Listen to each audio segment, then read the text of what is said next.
नर्मदा हर हर गंगे।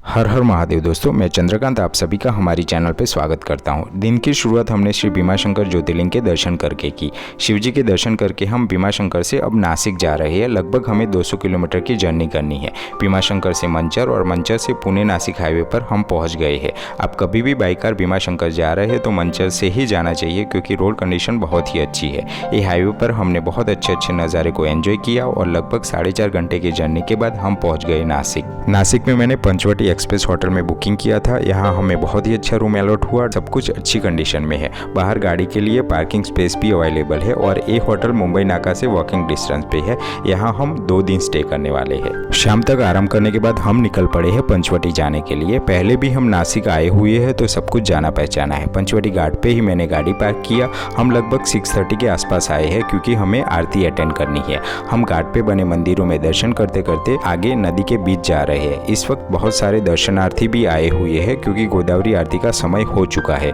हम तीनों घाट पे एक जगह बैठ गए हैं। पूरे घाट पे माहौल बहुत ही आध्यात्मिक फील हो रहा है और सामने आरती की तैयारियां हो रही है। नासिक दर्शन के लिए आ रहे हैं तो गोदावरी आरती में जरूर आना चाहिए।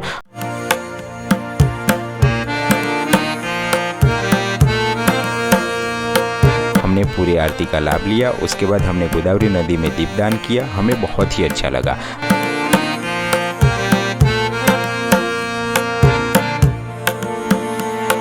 इस घाट का धार्मिक महत्व बहुत ही है। यही स्थल पर हर एक 12 सालों में कुंभ मेला होता है और यही पंचवटी में भगवान श्री राम, माता सीता और लक्ष्मण जी ने वनवास का कुछ समय निकाला था। यही स्थल पर लक्ष्मण जी ने रावण की बहन शूर्पणखा की नाक काटी थी और यहाँ से ही माता सीता का हरण हुआ था। ये पंचवटी का नाम यहाँ पे स्थित 5 बरगद के पेड़ों की वजह से ही पड़ा है। पंचवटी में दर्शनीय स्थलों में गोदावरी नदी पे स्थित रामकुंड, श्री कपालेश्वर मंदिर, श्री कालाराम मंदिर और सीता गुफा है। ये सभी स्थल घाट से वॉकिंग डिस्टेंस पे ही है, तो चलते हैं और दर्शन करते हैं। सीता गुफा यानी इस स्थल पर माता सीता वनवास के दौरान शिवजी की तपस्या और आराधना करती थी।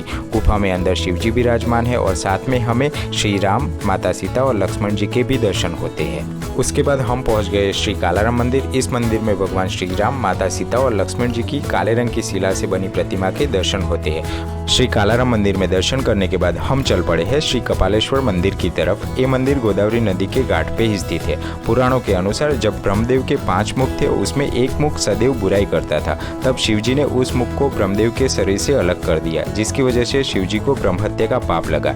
इस पाप का मुक्ति का उपाय नंदी जी ने एक बछड़े के रूप में आके दिया और शिवजी ने गोदावरी नदी में स्थित रामकुंड में स्नान किया और ब्रह्म हत्या के पाप से मुक्त हुए। इस वजह से शिवजी ने नंदी को अपना गुरु माना और स्वयं के सामने से बैठने से मना किया।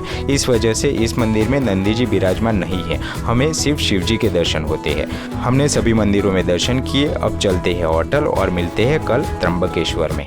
हर हर महादेव दोस्तों, दूसरे दिन अर्ली मॉर्निंग हम पहुंच गए हैं श्री त्र्यंबकेश्वर। इस श्री त्र्यंबकेश्वर मंदिर का उत्तरी गेट है। यहाँ से वीआईपी टिकट लेके एंट्री ले सकते हैं। नॉर्मल एंट्री के लिए हमें इस गेट से पहले एक गली से होकर अंदर जाना पड़ता है। हम उसी तरफ जा रहे हैं। यहाँ हम दूसरी टाइम आए हैं। पहले हमें 4 घंटे के बाद दर्शन हुए थे और आज हम सुबह में जल्दी आए, इसीलिए आधे घंटे में ही हम श्री त्र्यंबकेश्वर ज्योतिर्लिंग के दर्शन करके बाहर आ गए। यह शिवजी के 12 ज्योतिर्लिंगों में से एक है। यह ज्योतिर्लिंग की विशेषता यह है कि इसमें हमें त्रिदेव यानी ब्रह्मा, विष्णु और महेश के दर्शन होते हैं। यह मंदिर नासिक से फक्त 30 किलोमीटर दूर है। यह त्र्यंबकेश्वर मंदिर काले पत्थरों से बना है। मंदिर का स्थापत्य बहुत बड़ा और अद्भुत है। मंदिर का कैंपस भी बहुत बड़ा है। कैंपस में बैठने के बाद हम चल पड़े बाहर की तरफ। बाहर खाने पीने, प्रसादी और शॉपिंग की दुकानें स्थित है। अच्छा सा बाजार बना हुआ है। मंदिर से बाहर आने के बाद हम पहुंच गए ब्रह्मगिरी पर्वत पे जाने के लिए। आगे आपने देखा कि हम लोग सुबह सुबह में आए थे 6:30 के आसपास। श्री त्र्यंबकेश्वर ज्योतिर्लिंग के दर्शन किए, बहुत अच्छे से दर्शन किए, थोड़ा टाइम निकाला और उसके बाद इधर आए और चलते हैं ऊपर। ब्रह्मगिरी पर्वत का ट्रैकिंग आपको आगे वीडियो में बहुत ही रोमांचक लगा होगा। उसकी शुरुआत यहाँ से होती है। मैं और कृषांग एकदम जोश में है, परंतु रेखा को कन्फ्यूजन है कि जाए या ना जाए। शुरुआत की सीढ़ियाँ एकदम आसान है। रेखा रुक रुक के चल रही है। रास्ते में हमने दुकान से एक डंडा ले लिया, वो लेके रेखा चल रही है। धीरे धीरे ऊपर जा रही है। नीचे हम लोगों ने पूछा था तो करीबन 2 घंटे लगते हैं ऊपर पहुंचने में। कृषांग ने हिम्मत की तो रेखा भी चल पड़ी है। अब देखते हैं कहां तक पहुंच पाते हैं।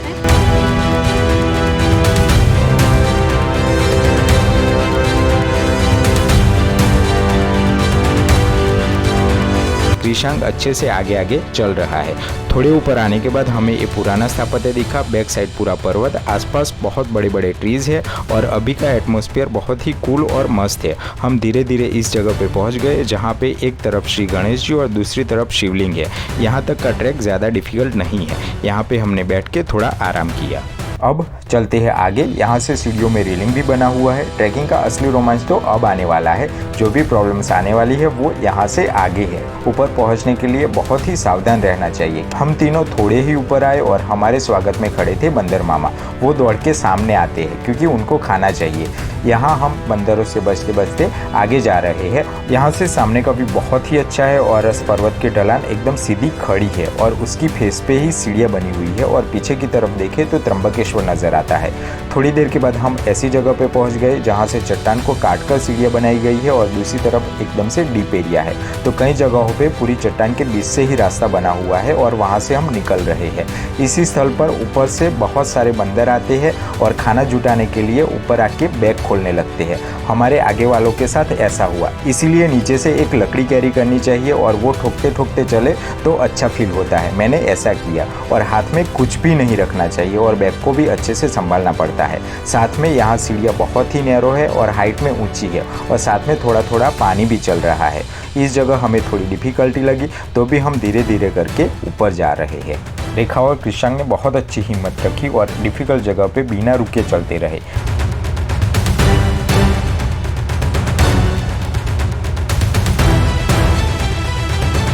रेखा तो नीचे से ही विदाउट शूज चल रही है। भगवान जी का नाम लेते लेते फाइनली हम ऊपर आ गए और बैठ के आराम करने लगे।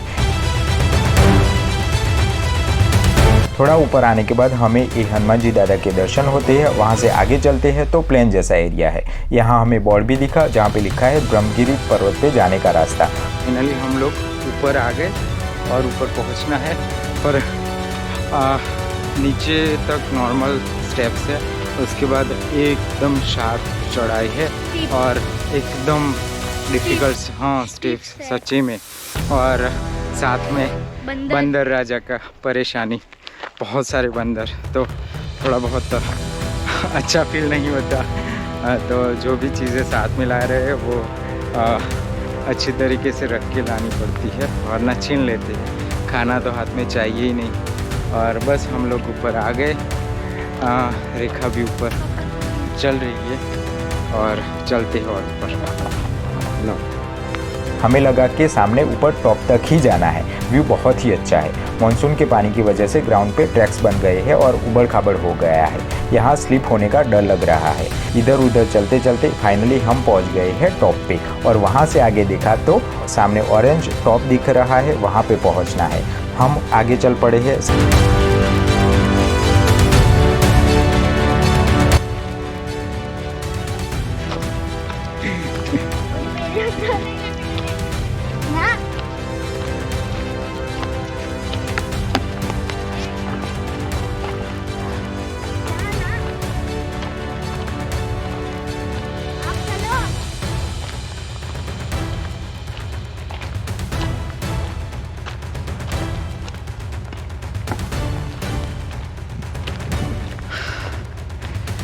कैसे आ गए पता नहीं, बट हम लोग ऊपर पहुंच गए और जो उद्गम स्थान है गोदावरी नदी का, वहाँ पे पास में पहुँचने आए। और सही में इतना इजी ट्रैक नहीं है, डिफ़िकल्ट है, बट कृषांग और रेखा ने हिम्मत की और सही में बिटवीन, अगर आपने आगे देखा है पूरा वीडियो तो जो बिटवीन का पोर्शन आता है एकदम शार्प चढ़ा है और वहाँ पे ही बहुत सारे बंदे लोग खाने के लिए थोड़ा बहुत हमारे पास आते हैं। थोड़ा अनकंफर्टेबल होता है बट ग्रुप चलता है तो साथ में चलते रहिए और बस ऐसे करते करते हम लोग पहुंच ही गए। फाइनली हम तीनों ब्रह्मगिरी पर्वत पर पहुंच गए। ये सामने ब्रह्मगिरी मंदिर है। इस मंदिर में बाद में चलते हैं, पहले सामने चलते हैं। यहाँ एक मूल गंगा मंदिर यानी गोदावरी नदी का उद्गम स्थान है। इस मंडप वाले मंदिर में सभी दर्शनार्थी पूजा के लिए खड़े हैं। हम भी लाइन में लग गए और ये पुजारी जी हमको हाथ में मूर्तियाँ देके नीचे कुंड में से पानी निकाल कर मंत्र बुलाकर पूजा करवाते हैं। नीचे कुंड में गोदावरी माता जी का स्थानक है। इनको ही गंगा स्वरूप में पूजा जाता है। ऊपर 7 छोटे छोटे शिवलिंग और बड़े शिवलिंग में हमें ब्रह्मा, विष्णु और महेश जी के दर्शन होते हैं। साथ में ये है श्री गौतम ऋषि और उनकी पत्नी देवी अहल्या जी। पौराणिक कथाओं अनुसार यही ब्रह्मगिरी पर्वत पर देवी अहल्या जी के पति गौतम ऋषि रहते थे। किसी कारणवश गौतम ऋषि पर गौहत्या का आरोप लगा था। उसी का प्रायश्चित करने उनको गंगा का पानी लाना था। गौतम ऋषि ने शिव जी की तपस्या की और शिव जी प्रसन्न हुए और वर मांगने को बोला। तब ऋषि ने देवी गंगा को इस स्थान पर प्रकट होने का वरदान मांगा, परंतु देवी गंगा ने शर्त रखी कि भगवान शिव जी यहाँ रहेंगे तो ही वो इस स्थल पर उतरेगी। तब से भगवान शिव जी यहाँ पर श्री त्र्यंबकेश्वर ज्योतिर्लिंग के रूप में निवास करने लगे और यही देवी गंगा गोदावरी के रूप में पूजे जाते हैं। ये वही मूल गंगा मंदिर है। यहाँ से आगे ब्रह्मगिरी मंदिर है, उसमें हमें श्री त्र्यंबकेश्वर ज्योतिर्लिंग के दर्शन होते हैं और ये मंदिर के बीच में कुंड है और सामने गोदावरी माता जी का स्थानक और नीचे गौमुख से एकदम क्लीन वाटर बहता रहता है। मूल गंगा मंदिर और ब्रह्मगिरी मंदिर में दर्शन करने के बाद हमें जाना है एग्जैक्ट ऑपोजिट सामने वाले कॉर्नर पे, जहाँ पे स्थित है जटा मंदिर। जटा मंदिर जाते वक्त हमें गुजरात से आए हुए दर्शनार्थी मिले। उनसे बातें करते करते हम आगे चल रहे हैं। इस ट्रैक पे साइड पे रेलिंग बना हुआ है क्योंकि नीचे एकदम शार्प डीप एरिया है। हमने सुबह में 8 बजे चढ़ना स्टार्ट किया था और लगभग 2.5 घंटे के बाद हम इस जटा मंदिर पे पहुंच गए हैं। हमने शिव जी के दर्शन किए और दर्शन करते वक्त पंडित जी ने हमें एक कहानी बताई कि शिव जी ने यहाँ पे घुटने टेक के अपनी जटाएं पछाड़ी थी और ये घुटनी टेकने की वजह से ही ये 2 खड्डे हुए। जटाओं में से गोदावरी नदी निकलकर दूसरे मंदिर गंगा द्वार पे निकलती है और वहाँ से आगे पंचवटी नासिक की ओर चलती है। ये था ब्रह्मगिरी पर्वत का पूरा ट्रैकिंग। हमें बहुत ही मज़ा आया। त्र्यंबकेश्वर आने वाले हैं तो ज़रूर से ये ट्रैक करना। ये ट्रैकिंग में हमें लगभग 6 घंटे का समय लगा। अर्ली मॉर्निंग ज्योतिर्लिंग के दर्शन करके हम ये ट्रैक आसानी से कर सकते हैं। हम लोग तीनों जगह दर्शन करके वापस आ गए मिड पॉइंट पे, जहाँ पे पूरा सरफेस है। बैठे हैं 5 मिनट का वेट करते हैं, उसके बाद नीचे चलते हैं। इस वीडियो का यहाँ पे ही एंड करता हूँ। वीडियो को लाइक ज़रूर से करना। मिलते हैं अगले ब्लॉग में। Till then stay safe, good bye and thank you for watching.